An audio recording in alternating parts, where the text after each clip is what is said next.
Vinyl Guide, and I am here to do an unpacking video of a couple of releases from Run Out Groove Records. Now, Run Out Groove Records is a record label that each month they put up 3 releases on their website, runoutgroovevinyl.com, and listeners get to vote on what record they press. And so that means we get some really interesting titles. It's not just some corporate decision that's made on what to release.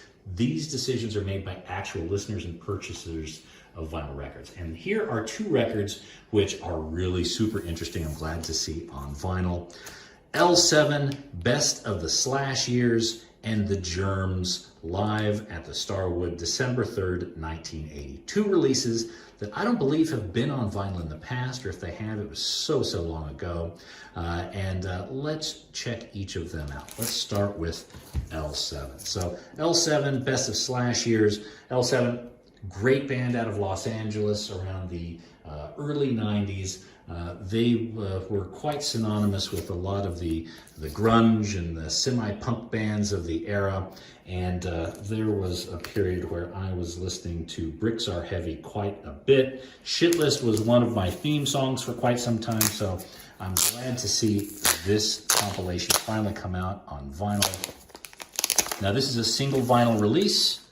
You can tell by the weight of it, but one thing to note is the pressing quality of Run Out Groove Records is very nice. You can see it's a very good print job, nice gloss on it, and it doesn't seem to be much you could read on the spine, but that's all right.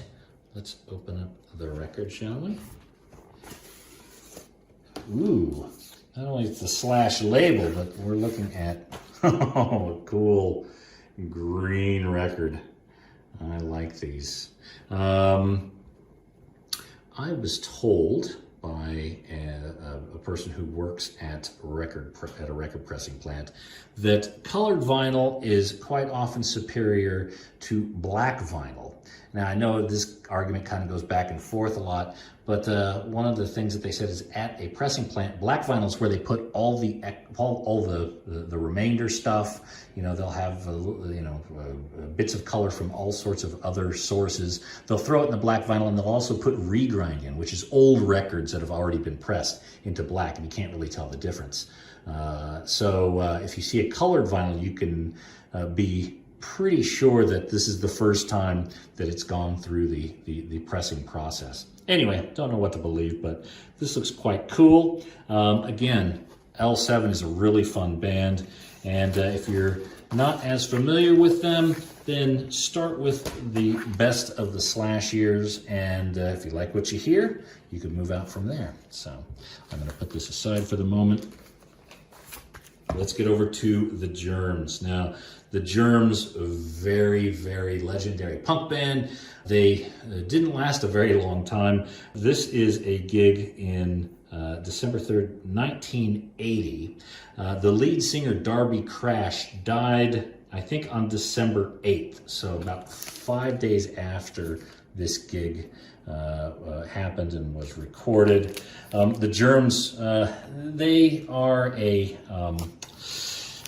what is the best way to say? You have to get used to them because you can't really hear a lot of the vocals. A lot of times Darby Crash is rah, rah. He's kind of doing this kind of growly thing. But if you get a hold of the lyrics, they're really quite poignant and deep.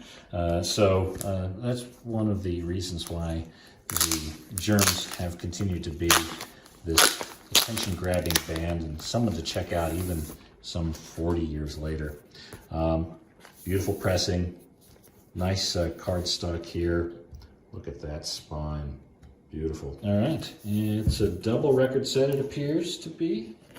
Oh, okay, looks like here's the, I don't know if this is actually a track sheet, a gig list. A song was from the actual act, or from the actual night. This appears to be actual flyer art from the band that they put up prior to the show. I've actually seen this before, so I'm pretty sure this is a real piece of artwork. And let me look into here. Oh, hang on, there's a record and some extra stuff. Oh, goodness. Oh, okay. Oh, I love this sort of stuff. When a record comes with this kind of stuff, while I listen to it, I love to flip through it and learn more about it. One thing you might want to also, if you're not familiar with the Germs, the guitarist of the Germs is one Pat Schmier. And Pat Schmier is now in Foo Fighters. He was in Nirvana for a while, and then he went to Foo Fighters, and that's kind of what he tends to be known for these days. But this was the genesis of his career. He's also, this is, the fact that he was in the Germs is one of the reasons why Kurt Cobain wanted him to be part of Nirvana those last couple of years. So a little bit of history / trivia for you. All right, so we got some cool stuff to read. What's this? Oh, look at this. Look at this, kids. You could hang this up in your bedroom. That's kind of cool. It's a reproduction of the actual flyer.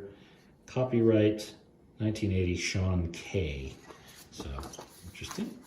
I'll set this aside. Here is the final record. Again, Run Out Groove Records does a great job of mastering on these projects. And you could tell, again, you've got this wide run-out groove, which to me is the mark of a really good or really considered reissue. A lot of times they could press music very thinly and take up all this real estate here on the record surface, but it wouldn't sound as good. Rather here, it looks like what they've chosen to do is leave these big run-out grooves and likely use very wide grooves to capture as much sound as possible. So it's a double record set. And they've used the real estate here on the record surface to maximize the audio sound. Not that you would terribly know that from listening to a Germs live recording. I'll let you listen and see if you can. But yeah, that is that kind of aligns with my understanding of the type of quality that Run Out Groove typically does.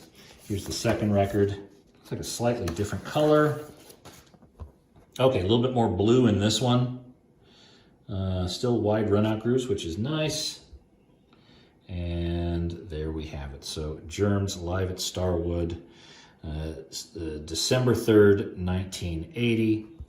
The last recording of Darby Crash. So there we go. Two great titles from Run Out Groove Records. Go to runoutgroovevinyl.com. Pick these up, pick up something else, vote on the next record that they press, be part of that Run Out Groove vinyl community, and whatever they put out tends to be really good quality, really interesting music, and nice reissues. That's runoutgroovevinyl.com. All right, for the Vinyl Guide, this is Nate. Take care, y'all. Subscribe, and we'll be back with another video and another podcast soon. Cheers.